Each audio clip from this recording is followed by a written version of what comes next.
Friction की बात करते हैं। फ्रिक्शन की बात करें, फ्रिक्शन क्या है, जब कोई भी कांटेक्ट सरफेस है, वो सरफेस कैसी हो सकती है, एक तो स्मूथ हो सकती है, दूसरी रफ हो सकती है।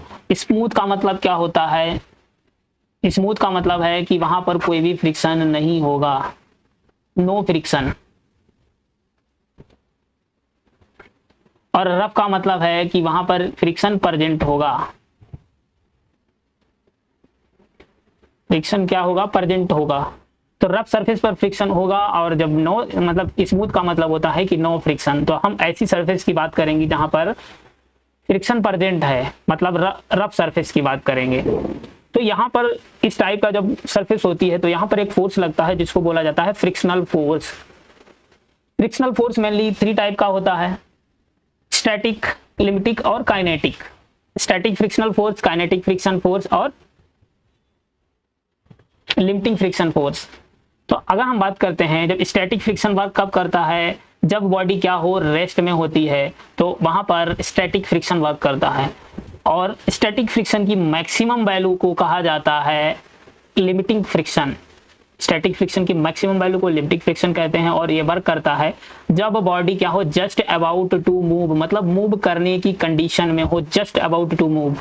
और काइनेटिक फ्रिक्शन मतलब जब बॉडी क्या हो, मूव कर रही हो, मोशन में हो, तो काइनेटिक फ्रिक्शन वर्क करता है। अब 1 बाय 1 बात करते हैं स्टैटिक, लिमिटिंग और काइनेटिक फ्रिक्शन की। तो सबसे पहले बात करते हैं स्टैटिक फ्रिक्शन की। स्टैटिक फ्रिक्शन क्या होता है, it is the frictional force which is effective before relative motion. मतलब ये इफेक्टिव कब होता है, रिलेटिव मोशन से पहले। रिलेटिव मोशन जो हो रहा है उससे, मतलब अभी रिलेटिव मोशन हुआ नहीं, बिफोर रिलेटिव मोशन से जो फोर्स लगता है वो उसका कौन सा होता है, static frictional force. Effective before relative motion begins between 2 surface in contact. जब 2 सरफेस कांटेक्ट में होती हैं तो रिलेटिव मोशन से पहले लगने वाला जो फोर्स होता है कांटेक्ट सरफेस के बीच में, तो वो कौन सा होता है, static frictional force. It's nature is self adjusting. और ये जो फ्रिक्शनल फोर्स है, स्टैटिक फोर्स है, ये कैसा है, सेल्फ एडजस्टिंग, मतलब खुद को एडजस्ट करता है in direction and magnitude up to a certain limit.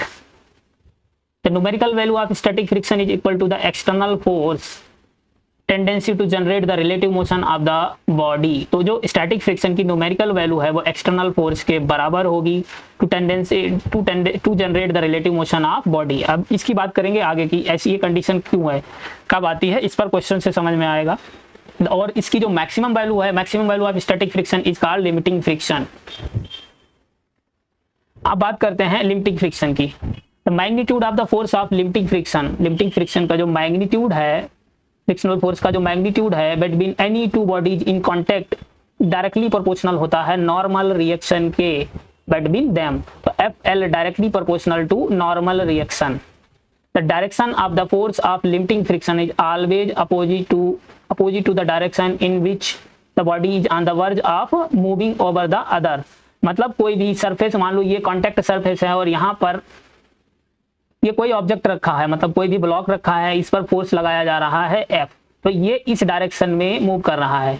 तो यहाँ पर जो फ्रिक्शनल फोर्स लगेगा वो अपोजिट डायरेक्शन में लगेगा, अपोजिट डायरेक्शन में। जो मोशन हो रहा है जिस डायरेक्शन में, उसके अपोजिट डायरेक्शन में।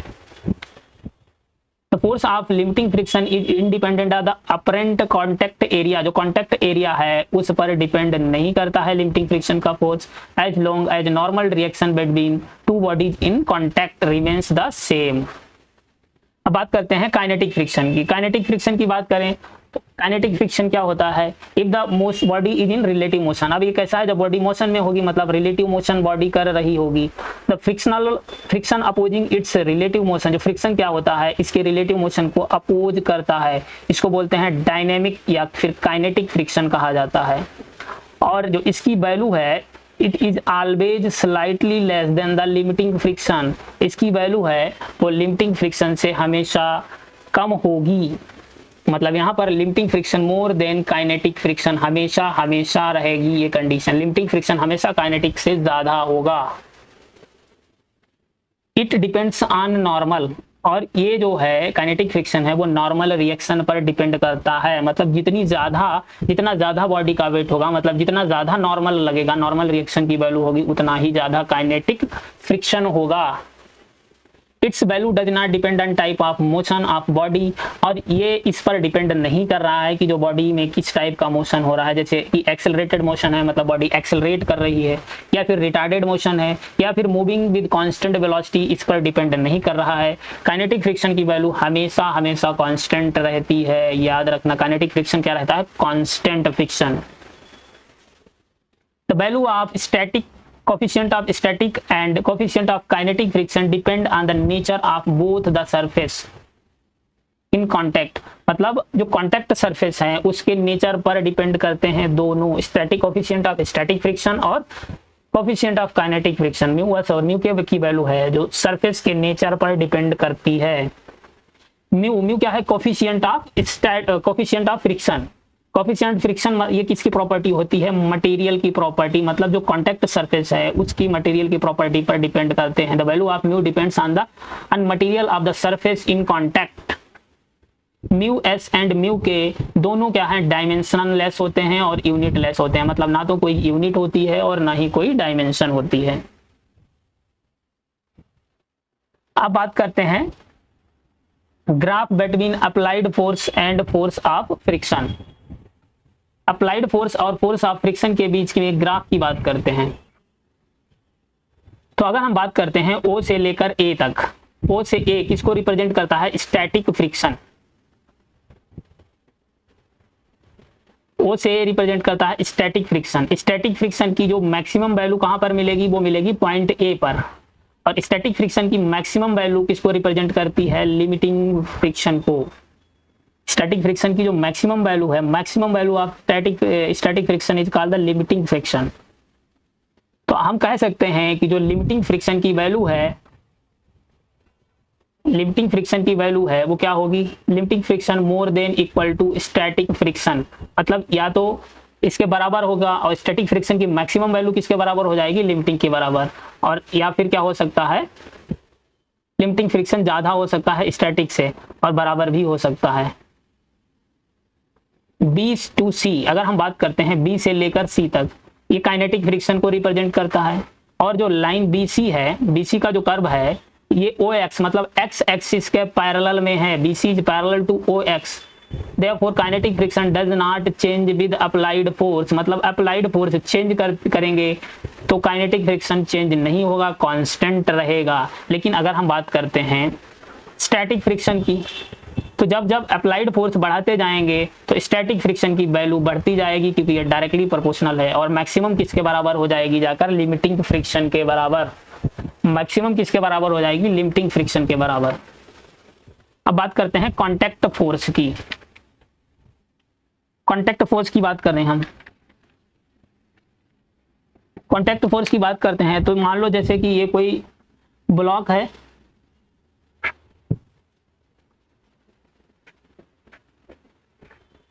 ये कोई ब्लॉक है और सरफेस कैसी है? रफ सरफेस है, क्योंकि हम इस टॉपिक में यहाँ पर किसकी बात करते हैं? रफ सरफेस की ही बात करेंगे। तो यहाँ पर अगर हम बात करें, ये क्या लग रहा होगा? नॉर्मल लग रहा होगा, ठीक है। अब ये नॉर्मल लग रहा है, इस पर इस डायरेक्शन में कोई फोर्स अप्लाई किया जा रहा है, मतलब ये है अप्लाइड फोर्स। और ये किधर ये लग रहा होगा? Friction force. फ्रिक्शनल फोर्स पीछे अपोजिट डायरेक्शन में लगेगा, ठीक है, जो रिलेटिव मोशन के अपोजिट डायरेक्शन में लगेगा। और यहाँ पर अगर हम बात करें कांटेक्ट का, मतलब कांटेक्ट फोर्स मतलब जो सरफेस है, सरफेस पर लगने वाला जो नेट फोर्स है वो क्या होता है? Contact force. मतलब इसकी वैल्यू क्या होगी? तो कांटेक्ट फोर्स है ये किसके बराबर होगा? कांटेक्ट फोर्स की जो वैल्यू है FC, ये इसकी वैल्यू कैसे कैलकुलेट करेंगे, इस पर बात करते हैं। तो यहाँ से अगर हम देखते हैं, ये क्या है? नॉर्मल है और ये फ्रिक्शनल फोर्स है। तो कांटेक्ट फोर्स की वैल्यू क्या हो सकती है? FC इक्वल टू इसका मैग्नीट्यूड, मतलब इसका निकालोगे मैग्नीट्यूड, ये क्या आ जाएगा? √n² plus F²। ये किसकी वैल्यू आ गई? कांटेक्ट फोर्स की वैल्यू। अब इसकी बात करते हैं मैक्सिमम और मिनिमम वैल्यू की। कांटेक्ट फोर्स की मैक्सिमम वैल्यू की बात करते हैं। मैक्सिमम वैल्यू इसकी कब होगी? मैक्सिमम वैल्यू कब हो सकती है? जब क्या हो? फ्रिक्शनल फोर्स 0 हो। फ्रिक्शनल फोर्स 0 हो जाएगा, मतलब ये वाला जो टर्म है ये अगर 0 हो जाता है तो हमें क्या मिल जाएगा? Maximum value of frictional force की जो है वो कांटेक्ट फोर्स की मैक्सिमम वैल्यू मिल जाएगी। फ्रिक्शन क्या हो जाए सरफेस पर, जीरो हो जाएगा, तो कांटेक्ट फोर्स की जो मैक्सिमम वैल्यू मिल जाएगी, सॉरी मिनिमम वैल्यू, मैक्सिमम नहीं, एक मिनट, मिनिमम वैल्यू, मैक्सिमम कैसे हो सकती है इसकी, जो मिनिमम वैल्यू कांटेक्ट फोर्स की जो मिनिमम वैल्यू कब मिलेगी, जब फ्रिक्शन क्या हो जाएगा, जीरो। फ्रिक्शन जीरो होगा तो इसकी मिनिमम वैल्यू मिलेगी, और मिनिमम वैल्यू कितनी होगी, ये जीरो कर दो तो यहाँ से जो मिनिमम वैल्यू आ जाएगी वो किसके बराबर आ जाएगी, नॉर्मल के बराबर। मतलब जितना नॉर्मल लग रहा होगा वही क्या हो जाएगा, कांटेक्ट फोर्स के बराबर हो जाएगा। अब कांटेक्ट फोर्स की मैक्सिमम की वैल्यू की बात करते हैं। मैक्सिमम वैल्यू क्या होगी इसकी, मैक्सिमम वैल्यू क्या हो जाए, जब जो फ्रिक्शनल फोर्स है वो किसके बराबर हो जाएगा, म्यू इंटू एन के बराबर, म्यू इंटू एन के बराबर। अब जब हम यहाँ पर म्यू एन रखेंगे, म्यू एन की वैल्यू रखेंगे तो एफ इक्वल टू कितना, म्यू एन, या contact force equal to root N square plus F square, मतलब म्यू एन का स्क्वायर, तो ये आ जाएगा म्यू स्क्वायर और एन स्क्वायर। अब यहां से हम क्या करते हैं, एन स्क्वायर कॉमन मिल जाएगा तो एक एन बाहर आ जाएगा, यहां से N root 1 plus mu square, तो ये आ गई maximum value of contact force. Contact force की जो मैक्सिमम वैल्यू कितनी हो सकती है, वो हो सकती है N root 1 plus mu square, maximum value of contact force. इस तरीके से कांटेक्ट फोर्स की वैल्यू कैलकुलेट कर सकते हैं। अब बात करते हैं क्वेश्चन की। तो क्वेश्चन है, ब्लॉक है, block of mass 1 kg is at rest on A rough horizontal surface, मतलब कोई रफ हॉरिजॉन्टल सरफेस है, having coefficient of static friction, मतलब म्यू एस की वैल्यू दे रखी है 0.2, और काइनेटिक फ्रिक्शन मतलब म्यू के की वैल्यू दे रखी है 0.15। फाइंड द फ्रिक्शनल फोर्स की हॉरिजॉन्टल फोर्स, तो हमें फ्रिक्शनल फोर्स कैलकुलेट करना है। तो पहले पे हॉरिजॉन्टल फोर्स मतलब अप्लाइड फोर्स 1 न्यूटन है, बी के केस में 1.96 न्यूटन के बराबर, और सी के केस में अप्लाइड फोर्स 2.5 न्यूटन है। तीनों केस में हमको फ्रिक्शनल फोर्स की वैल्यू कैलकुलेट करनी है। तो हम बात करते हैं सबसे पहले फर्स्ट नंबर की, मतलब ए पार्ट की। जब अप्लाइड फोर्स कितना दिया है, 1 न्यूटन के बराबर, अप्लाइड फोर्स कितना है, अप्लाइड फोर्स दिया है 1 न्यूटन, तो हम क्या करते हैं, मैक्सिमम फ्रिक्शनल फोर्स कैलकुलेट करते हैं। मैक्सिमम फ्रिक्शनल फोर्स की वैल्यू किसके बराबर होगी, म्यू एस इंटू एन के बराबर, म्यू एस इंटू एन के बराबर। तो ये जैसे कि ये हमारे पास क्या है, एक 1 kg का ब्लॉक है, और जो कॉन्टेक्ट सरफेस वो कैसी है, रफ है, मतलब यहाँ पर फ्रिक्शन है। तो अगर हम यहाँ से बात करते हैं, ये क्या है, इधर नॉर्मल लगेगा, नीचे क्या इसका वेट mg लगेगा, मास कितना दे रखा है 1 kg, और g की वैल्यू 9.8, तो ये आ जाएगा 9.8 न्यूटन वैल्यू आ गई नॉर्मल रिएक्शन की। इधर फोर्स अप्लाई किया जा रहा है, अप्लाइड फोर्स लगाया जा रहा है, और इधर क्या लगेगा, फ्रिक्शनल फोर्स, इधर क्या लग रहा है, फ्रिक्शनल फोर्स। तो नॉर्मल की वैल्यू हमारे पास 9.8 आ गई है। तो और जो हमको स्टैटिक फ्रिक्शन म्यू एस की वैल्यू दे रखी है 0.2 इंटू एन की वैल्यू कितनी आ गई 9.8, तो ये वैल्यू कितनी आ जाएगी 1.96 न्यूटन के बराबर। ये क्या है, maximum value of frictional force. Frictional force की जो मैक्सिमम वैल्यू है, इससे ज्यादा कोई वैल्यू फ्रिक्शनल फोर्स की हो नहीं सकती है। अब इसकी जो मैक्सिमम वैल्यू है और जो हमारे पास अप्लाइड फोर्स है, तो उसकी कंपैरिजन की बात करते हैं, तो यहाँ पर मैक्सिमम जो फ्रिक्शनल फोर्स है वो ज्यादा है अप्लाइड फोर्स से, अप्लाइड फोर्स से क्या ज्यादा है। अब इस केस में जब मैक्सिमम फ्रिक्शनल फोर्स की वैल्यू अप्लाइड फोर्स से ज्यादा होती है, तो उस केस में क्या होता है, इसमें जो फ्रिक्शनल फोर्स है वो किसके बराबर हो जाएगा। तो ये याद रखना हमेशा क्या होगा कि यहाँ पर जो अप्लाइड फोर्स की वैल्यू के बराबर हो जाएगा, इक्वल टू, इस कंडीशन में क्या होता है, तो जो फ्रिक्शनल फोर्स है, फ्रिक्शनल फोर्स